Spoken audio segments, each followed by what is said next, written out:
it kind of feels like Christmas or the day before your birthday or whatever. What is this week at Daytona like for you? Oh, it's awesome. I think you described it best. It's Christmas, 4th of July, New Year's Eve, right? Everybody coming in. Garage open today, which is great to see everybody. We've got the trucks opening up, O'Reilly opening up, ARCA Series. So it's kind of that kickoff. Everybody's been waiting to get to Daytona. Good weather, which is awesome because I know some people have been suffering with some cold and snow. So excited, ready to go. So it also kind of feels like a little bit maybe of a rebirth for NASCAR, kind of going back to its roots. I mean, it seems like the sport's been heading that way the last few years, going back to Wilkesboro and to Bowman Gray and to Rockingham. But there seems to be a really concerted push this year to really go back to the roots. Is that a fair assessment? Yeah, I think it's NASCAR kind of embracing who we are and getting to what the essence of NASCAR is, which is what people love, coming to the racetrack, that visceral experience, relating to the drivers, and I think putting some fun back into it. And the mood coming into the garage is this is a fresh start. We've had some challenges over the last 2 years, but everyone's really excited to kind of launch the season, work together, and grow. And that starts with our fan base and having the fans enthused and really showcasing what they believe, and it's their sport. So giving them what they want. So you are also kind of more front and center now. It was kind of you and Steve Phelps in the past. Now it's really kind of just you and then some other people from the France family. But what's your vision for NASCAR moving forward? Yeah, I think initially, so first of all, we've got a great team in place. So excited about the leadership team that we have with Ben Kennedy and a number of folks in different departments. But for me and for us initially is just really getting everyone back together, opening those lines of communication with the drivers, with the team owners, the tracks, our sponsors.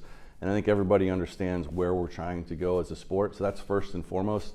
The fans want to be part of something that everyone loves. And you can see that already coming into this year, that people are excited to launch the season. That's kind of the start. And then really looking at how do we grow the sport? How do we bring it to be more accessible to the fans? That's what they loved about the sport. The drivers you're going to see showcased front and center. And then taking a little bit more of an in-your-face brand campaign. You're seeing that with our launch, the Hell Yeah, which we're excited about. We're going to be unapologetic about who we are. We're going to have fun and showcase why people love NASCAR. How do you balance what seems like, I don't envy you at all, like the old school NASCAR fans wanting one thing, but still the desire to push forward and attract new fans? How do you balance that? Yeah, I think NASCAR is open to everybody. So the NASCAR experience should be one that everybody's a part of. And so you may be a race fan and like noise. You may be someone who just likes the concert and wants to come out and see the races. You may just be a fan of a particular driver. Or you may just come as a young kid with your family and experience camping out. So I think it's all those areas that we want to kind of market to and showcase what NASCAR is about. And then the technology angle of where we can go, what's involved with these race teams. So if you look at all the sponsors that are involved in the sport, all the ways you can be a part of it, there's a lot of entry points. We can't be all things to all people for sure in terms of how we market, but we can be a sport where everybody's welcome, everybody can come out. And once you're here, I'm telling you, you're going to be a fan and you're going to love what you experience. This is a kind of ominous anniversary for the sport, 25 years since we lost Dale Earnhardt here. What's been kind of his legacy in the sport? I mean, the big one is obviously the safety innovations. Yeah, I think twofold. So I was here, I was in victory lane for that race, and certainly something that you looked at, where do we go as a sport going forward? And the legacy of Dale Earnhardt is really, I mean, it's immense, but it's the safety aspect for sure. It's a never-ending journey for us.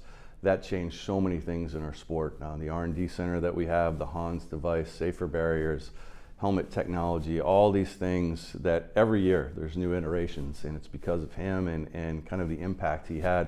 But more so, I think the garage area and the voice he had and the voice he carried with the fans, being able to translate not only as kind of the neighborhood guy who raced, but also someone who took you to Hollywood. And that's the essence of the sport. And I think we're seeing, that's when we talk about, getting back to kind of who we were. It's that. It's being a relatable driver who can also be someone that people admire and people want to be part of, and no matter where you're racing. And that's his legacy.